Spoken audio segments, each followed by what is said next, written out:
In our loudspeaker brand surveys, Wilson Audio is consistently rated the highest by consumers.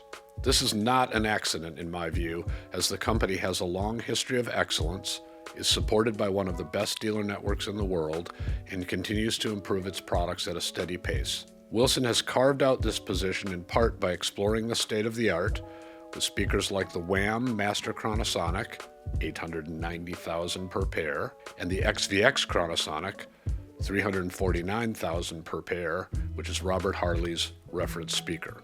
But I really sense that the Wilson reputation depends more on its lower-priced products, not to be confused with low-priced. In particular, the Sasha V at $48,900 per pair. The Sasha V works for a lot of people who've heard it, and I thought it was time to take a look into exactly what that special sauce is.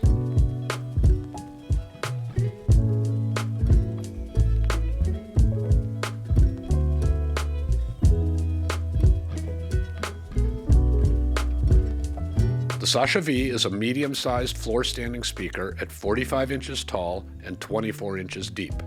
It uses two 8-inch woofers, a 7-inch mid-range, and a 1-inch tweeter, so from that standpoint, it sounds kind of conventional. The mid-range, though, is the same driver used in the Chronosonic XVX, albeit with a smaller supporting driver array. The tweeter is the convergent carbon synergy driver from the Alex V. The crossover uses components made by Wilson to very high tolerances. The cabinet construction is elaborate, using Wilson's X material and applying the new V damping material between the woofer and the upper section.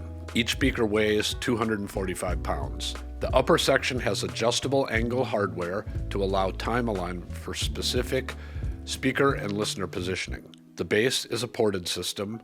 Sensitivity is 88 dB at 1 meter with 1 watt input, and impedance is 4 ohms nominal with a minimum impedance of 2.36 ohms, so you'll want to think about that when choosing an amplifier. All right, let's talk about sound quality. I've heard the Sasha V extensively on at least 10 occasions as part of demonstrations at audio shows. After about 3 or 4 good experiences, I began to document my listening notes, even though the Sasha V was never the subject of the demo. One method we use for finding equipment to review is to note consistent sonic excellence as observed in comparison with the absolute sound. This gets around highly curated playlists and room problems and suboptimal support gear. A product can't deliver believable sonics in a variety of settings by making consistent errors. It just has to be good. The Sasha V does this. But what exactly is this? Part 1 of the Sasha V formula, based on my notes, is genius-level voicing. 20 years ago, this was not actually a Wilson strength, but I think Darryl Wilson and his team realized this and made it a focus. It appears, in fact, to have been a laser focus. Generally, I think the Sasha voicing has nailed the tilt that some music lovers and some audiophiles respond to because it comes close to delivering a believable sense of the absolute sound on a range of recordings. Tilt means that ideally the frequency response of the speaker shows a smooth, very low slope, monotonic decline from bass to treble. That is, bass is slightly elevated compared to the treble range. This has been researched by Sean Olive at Harman, and he pins the slope at about -1 dB per octave in room. Olive isn't trying to prescribe an exact curve. He's pointing out that a slight tilt sounds natural to people, but his numbers are very approximate and best used as an expression of an important idea, not a rule to be followed literally. The Sasha tilt is a winner for a few reasons. First, I think Wilson has identified more exactly what experienced listeners want and what works over thousands of recordings on average. Olive's work averages consumers, and it seems like Wilson's work averages good recordings for a particular kind of listener. That, regardless of actual methodology, is a big difference. My guess is that the resulting tilt is less than -1 dB per octave. But my real point is that it sounds like Wilson's engineers really sweated the details here. What I mean by sweating the details is that listening to the Sasha V suggests that Wilson realized that a linear monotonic tilt wasn't exactly the ideal. As a general rule, fine, but particularly at the ends of the spectrum, a deviation may be beneficial. Again, the engineers seem to have worked overtime to get this exactly right.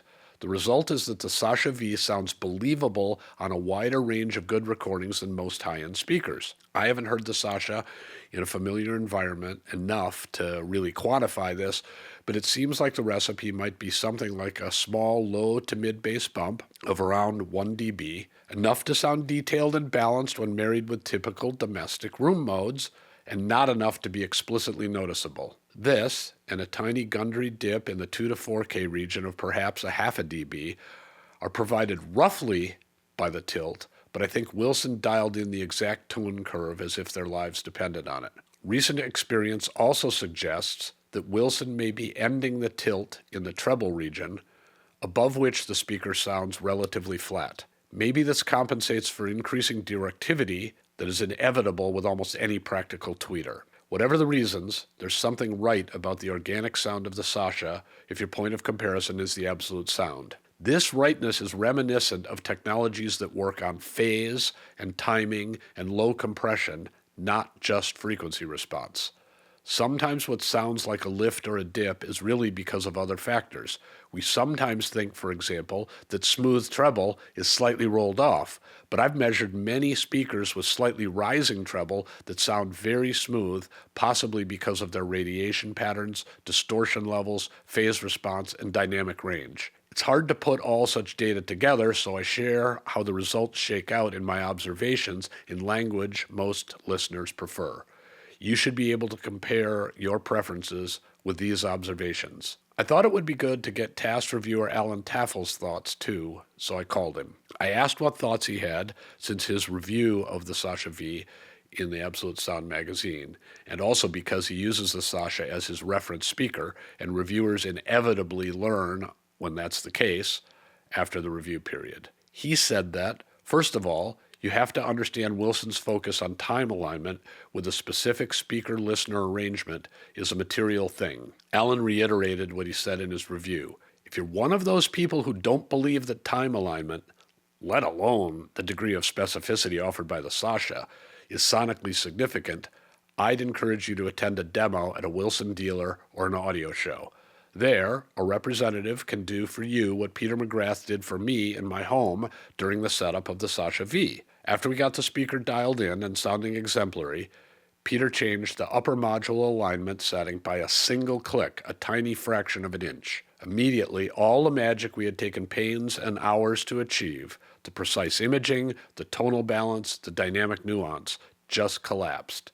To be sure, the higher-end Wilsons afford even more precise optimization, but I've never noticed any lack of the things timing optimization brings while using the Sasha V. I pressed Alan on whether he had further insights into what makes the Sasha seem like more than just a very good speaker. He said, I've thought about this and I think it comes down to vividness. So I've been thinking about what it takes to make a component sound vivid. I believe it's a combination of factors rather than a single one. It seems to me that to sound vivid requires a broad dynamic envelope, that's compositional shape, timbral density, which yields tonal color, precise timing, which yields movement, and high resolution, which yields clarity. Get those four factors right, and you'll have vivid sound. The problem, of course, is finding specs that correlate to good performance in each of these areas. The good news is that when you hear this vividness, you know it, and if you're not a reviewer, you really don't need to analyze it. Again, you may not want vividness, but the Sasha V delivers it, and that may be a point in favor or a point against this speaker. Alan noted in his review, overall the Sasha V is the kind of speaker that makes every record, CD, or streamed track new again. You read this claim in many reviews, but in living with this speaker for many months, I've come to feel that I hadn't fully experienced a piece of music until I'd played it through the Wilsons. For example, and in further remembrance of What Puppies of Yore, I decided to play an old audiophile standard, Cindy Peters' haunting rendition of House of the Rising Sun. Through the Sasha V, the track is mesmerizing. The myriad percussive embellishments come at you like sharp projectiles, yet Peters' voice has the cool, natural quality that on the best systems also distinguishes this track. Going back even further, to Sonny Rollins' classic Way Out West, the Wilsons gave the sax realistic bite, but not a hint of sharpness.